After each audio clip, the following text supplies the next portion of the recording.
सातारा जिल्ह्यातील मान तालुक्यातील दहिवडी येथील विनायक वसंत जाधव यांचा प्रथम पुण्यस्मरण दिन यावेळी उमेश महाराज कीर्तन यांची कीर्तन सेवा झाली। या कार्यक्रमास महाराष्ट्र राज्याचे ग्रामीण विकास मंत्री नामदार जयकुमार गोरे यांच्या पत्नी सौ सोनियाताई गोरे यावेळी त्यांची प्रमुख उपस्थिती होती। या कार्यक्रमास विविध क्षेत्रातील मान्यवर प्रथम पुण्यस्मरण दिनानिमित्त उमेश महाराज कीर्तन सेवा ऐकूया। महाराजांनी पायदळी तुलिली माती सुद्धा विठ्ठल विठ्ठल बोलत होती। महाराजांनी किती भजन केलं असेल। माझी मज झाली अनावरवाचा छंद या नामाचा घेतला। फुलांच्या पानांच्या पक्ष्यांच्या संगतीत महाराजांनी भजन केलं। येणे सुखे रुचे एकांताचा वास नाही गुण दोष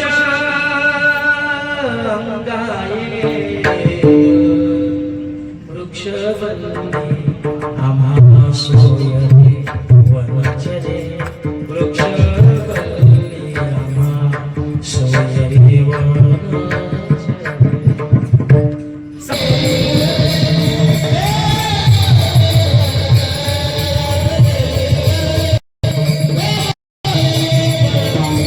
केस वाढली का दाढी वाढली का दाढी फेकली का हे नव्हते का ते ज्ञानेश्वरीतली ओळ वाचायची। तरी आत्मसुखाची या गोडी विटे जो का सकळ विषया जयाच्या ठाई इंद्रिया मानू नाही ही ओळ वाचायचे। आरशातल्या आपल्या प्रतिबिंबाला विचारायचे जोग महाराज परमार्थात तुम्ही कुठपर्यंत आहात विठाल। आनंदीसारख्या तीर्थक्षेत्रामध्ये ज्ञानेश्वरी सांगायचे। हजारोचा समाज समोर बसून ज्ञानेश्वरी श्रवण करायचा। एक वेळ हजारोचा समाज समोर बसून ज्ञानेश्वरी श्रवण करत असताना त्या लोकांमध्ये त्या काळचे लोकनेते लोकमान्य टिळक समोर बसून ज्ञानेश्वरी ऐकत होते। पुण्याचा धनाढ्य सावकार घोडागाडीतून चालला होता। समाजावर दृष्टी फेकली, लोकमान्य टिळक दिसले, घोडागाडी थांबवली। विचार केला या लोकमान्य टिळकांना 1000 वेळा आपल्या घरी बोलवलं, आपल्या घरी आले नाहीत। साधू महाराजांची ज्ञानेश्वरी ऐकत बसले। लोकमान्य टिळक आपल्या घरी आले पाहिजेत। एक काम करू या महाराजांनाच 2 दिवस आपल्या घरी घेऊन जाऊ म्हणजे लोकमान्य टिळक आपल्या घरी येतील। जोग महाराज व्यासपीठावरून खाली उतरले। पुण्याचा धनाढ्य सावकार घोडागाडीतून उतरला। जोगबाबांच्या जवळ आला। बाबा 2 दिवसाची ज्ञानेश्वरी सांगण्याकरता 2 दिवस माझ्या घरी याल। जोग महाराजांनी सांगितलं तुला ज्ञानेश्वरी ऐकायची असेल तर तुला आळंदीत यावं लागेल, मी तुझ्या घरी येऊ शकत नाही। थोरा मोठ्यांचे काही नियम असतात, नित्य नियम ना आम्ही ते प्राणी दुर्लभ। तो म्हणला बाबा बघा विचार करा 2 दिवसाची ज्ञानेश्वरी सांगण्याकरता 2 भरगतच पैशाची पोती भरून दिली। नशीब त्या काळात आत्ताचा कीर्तनकार नव्हता।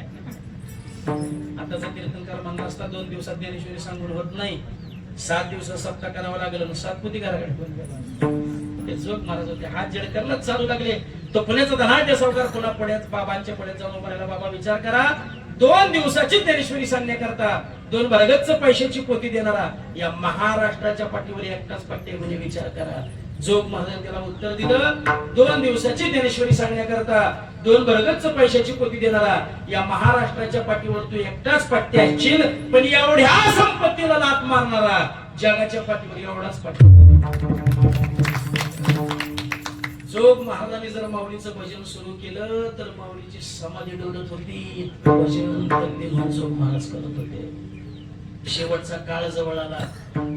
आपल्या शिष्यांना सांगितलं इंद्रायणीचं तीर्थ आणा, समाधीवरचं तीर्थ आणा। इंद्रायणीचं तीर्थ घेतलं, ज्ञानोबांच्या समाधीवरचं तीर्थ घेतलं आणि भजन सुरू केलं।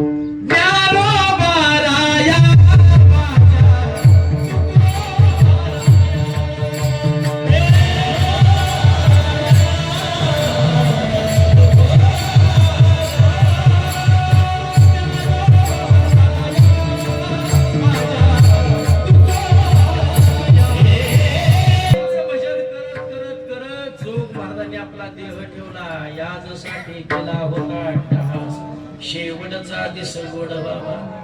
साधू संतांचं महात्म्यांचं काय घेऊन बसला या मातीमध्ये।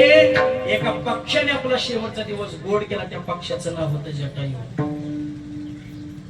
लक्ष्मण रेषेच्या पलीकडे भिक्षाम देही म्हणून आलेला कोण होता? रावण दिसत होता कोण? साधू होता कोण? रावण दिसत होता कोण?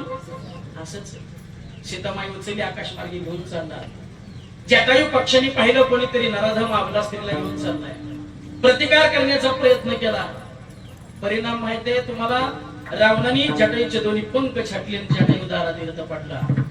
दारा तीर्थ पडलेला जटायू प्रभू रामचंद्रांचं भजन करतोय. श्रीराम जय राम जय जय राम, श्रीराम जय राम जय जय राम.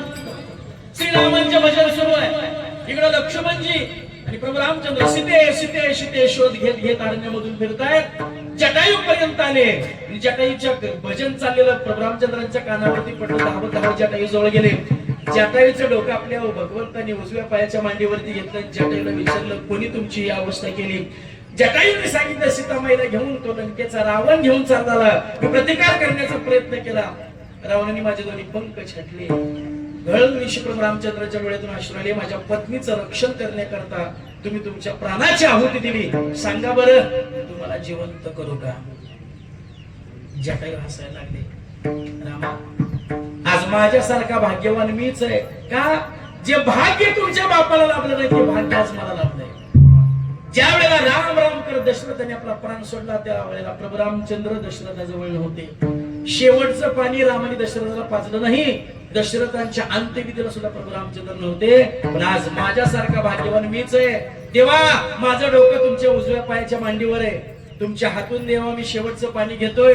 माझ्या मुखामध्ये तुमचं नामचिंतन आहे. माझ्या चेहऱ्यासमोर तुमची मूर्ती आहे. आणि ज्या वेळेला माझा मृत्यू होईल त्यावेळेला माझा शेवटचा अंत्यविधी सुद्धा तुमच्याच हस्ते होईल. माझ्यासारखा भाग्यवान मीच असेल. जे भाग्य तुमच्या बापाला लाभलं नाही ते भाग्य आज मला लाभलंय. यासाठी केला होता शेवटचा दिवस गोडा. याच रामायणात अजून एक प्रसंग आहे. तिथे एक नावाडी होतं. त्या नावाड्याचं नाव होतं केवट. आणि त्या केवटाला विनंती करत होते केवटा पहिले तीरापर्यंत पोहोचवण्याचं काम करा. केवट धावत धावत जातो. कोणत्याला बांधलेली नाव दोरी बांधलेली सोडत असतो. तेवढ्यात विचारतात हे कोण? लक्ष्मणजी धावत धावत आले. तू यांना ओळखलं नाहीस का? हे दशरथ नंदन प्रभू रामचंद्र. रामचंद्र म्हटले बरोबर सोडलेली नाव पुन्हा बांधली. मी यांना माझ्या नावामध्ये प्रवेश देऊ शकत नाही म्हणे का? हो मी असं ऐकलंय तुमचा पाय एका दगडाला लागला तर त्या दगडाची पाय झाली. आज माझ्या नावाला तुमचा पाय लागला आणि या नावाची पाय झाली तर मी काय करावं? येतीनच वाटलं. मी माझ्या नावामध्ये तुम्हाला प्रवेश देऊ शकत नाही. प्रभू रामचंद्र विनंती करताय. हात पसरून करतात. केवटा तसं काय होणार नाही. मला प्रवेश दे. मला पलीकडच्या तीरापर्यंत पोहोचू दे. केवळ धावत धावत घरी जातो. सगळी बात आपल्या आईला सांगतो. ते ब्रह्मांडाचा मालक जगाचा बाप तुझ्याकडे हात पसरून विनंती करतोय संधी सोडू नको. पहिल्यांदा त्यांचे चरण धुवू आणि मग नावामध्ये प्रवेश दे. चरण धुतले नावामध्ये प्रवेश दिला. पलीकडच्या तीरापर्यंत पोहोचवलं. प्रभू रामचंद्र खाली उतरले. सीतामाई उतरली. लक्ष्मणजी उतरले. प्रभू रामचंद्रांनी सीतामाईकडे पाहिलं. सीतामाईने आपल्या बोटातली सुवर्णाची अंगठी काढली. प्रभू रामचंद्रांच्या हातात दिली. प्रभू रामचंद्रांनी ती अंगठी केवटाला देण्याचा प्रयत्न केला. केवटा तू आम्हाला पलीकडच्या तीरापर्यंत पोहोचवण्याचं काम केलं म्हणून हे बक्षीस ठेव. त्यावेळेला केवट सांगतो देवा हे मला बक्षीस नको. देवा तुम्हीही नावाडे आहात. मीही नावाडे. माझं काम आहे या गंगेच्या तीरावरून पलीकडच्या तीरापर्यंत पोहोचणारा मी नावाडे. पण देवा तुम्ही सुद्धा नावाडे आहात. या संसार रूपी भवसागरातून या तीरावरून पलीकडच्या तीरापर्यंत पोहोचणारा तुम्ही नावाडे आहात. आज मी तुम्हाला या नावेतून पलीकडे पोहोचवलं ना. ज्या वेळेला माझा शेवटचा काळ जवळ असेल तुम्हाला वाटतं ना माझ्यासाठी काहीतरी करावं. ज्या वेळेला माझा शेवटचा अंत काळ जवळ असेल त्यावेळेला माझ्या मुखामध्ये तुमचं भजन असावं, नामचिंतन असावं आणि संसार रूपी भवसागरातून पलीकडच्या तीरापर्यंत पोहोचवण्याचं काम तुम्ही करावं. नाव किनारे लगाओ प्रभुजी, नाव किनारे लगाओ. या संसार रूपी भवसागरातून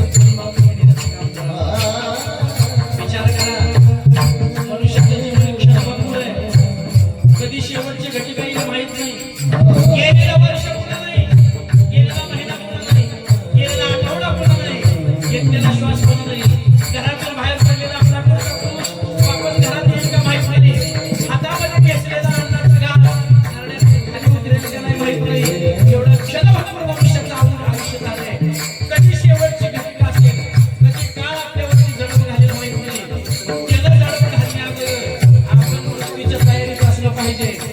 आयुष्याला जीवन जगत असताना सातत्यानं आपल्या डोळ्यासमोर खाण्याची वस्तू पाहिजे. म्हणून आपली मुलं एक मंदिरात नाही घेऊन गेला तरी चालेल, परंतु आपली मुलं महिन्यातून एकदा तरी स्मशानात न्या. कारण स्मशानातले विचार माणसाला विलासी बनवत नाही, स्मशानातले विचार माणसाला वैरागी बनवतात. प्रभुजी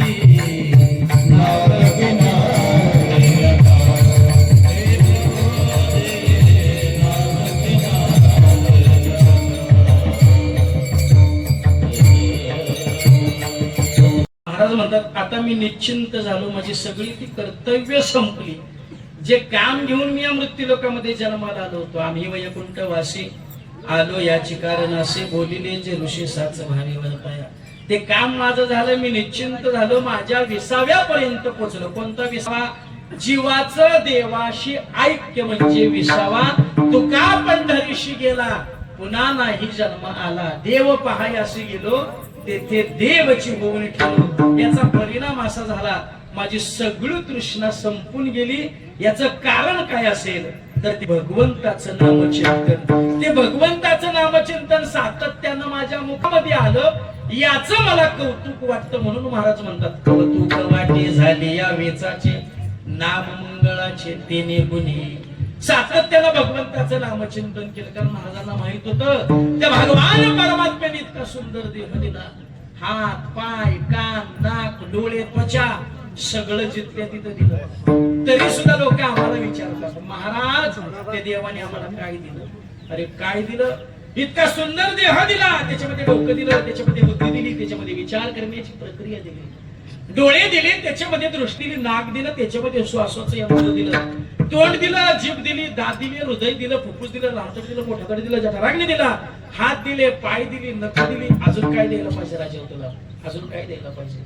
अरे आपल्या पायात बूट नाही याची चिंता करू नका. आपल्या पायात बूट नाही याची चिंता करू नका. जगामध्ये प्रभू परमात्म्याने कित्येक लोकांना पाय दिले याचा विचार करा. मग या देहाची किंमत.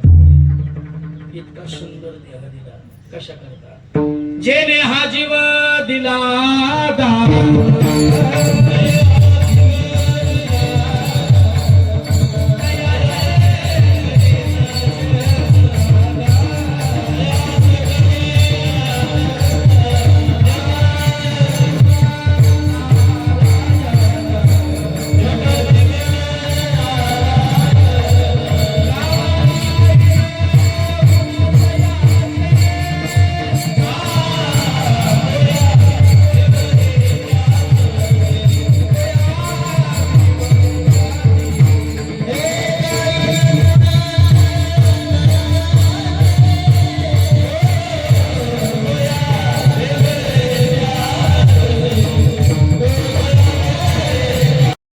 महोदय, आदरणीय गोरे साहेब यांची सुविधा पत्नी या ठिकाणी उपस्थित आहेत.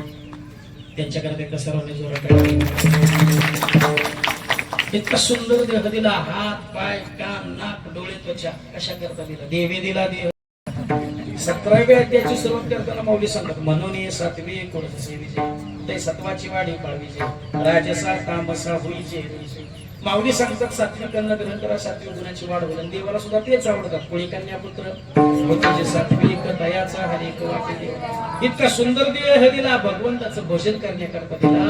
मग देह मिळून सुद्धा भजन करायचं नाही तर देह मिळून तरी काय फायदा? ज्या कामासाठी हा देह मिळाला त्या कामासाठी त्या देहाचा वापर करायचा नाही तर देह मिळून तरी काय फायदा? अहो, ज्या कामासाठी वस्तू घ्यायची त्या कामासाठी त्या वस्तूचा वापर करायचा नाही तर वस्तू घेऊन तरी काय फायदा? तुमच्या गावचे ग्रस्त देवडीला बाजाराला गेले. बाजार करता करता पावसाची रिमझिम सुरू झाली. त्यांच्या लक्षात आलं पावसाळा सुरू झाला, छत्री घेतली पाहिजे. दुकानदारांनी छत्री दाखव. दुकानदारांनी 10 प्रकारच्या छत्री समोर ठेवल्या. ते म्हणलं 10 दाखवू नका, नंबर 1 ची कोणती तेवढीच दाखवा. नंबर 1 ची छत्री उघडून बंद करून दाखवली. किंमत 350 रुपये, 25 वर्षाची गॅरंटी. 25 वर्षात फाटली, तुटली, होल पडला, नव्याला नवी देणार. गिरायकाला कपाळाला हात मारला, म्हणला 25 वर्षाची गॅरंटी? हो म्हणला 25 वर्षाची गॅरंटी, फक्त 2 गोष्टीला सांभाळायचं. म्हणला कुठल्या? म्हणला पावसात त्याची नाही, ऊन लागू द्यायचं. मग कशाला देवाला पूजा द्यायची छत्री? ज्या कामासाठी छत्री घ्यायची त्या कामासाठी त्या छत्रीचा वापर करायचा नाही तर छत्री घेऊन तरी काय फायदा? तसं हा देह मिळाला भजन करण्याकरता. हा देह मिळाला भजन करण्याकरता.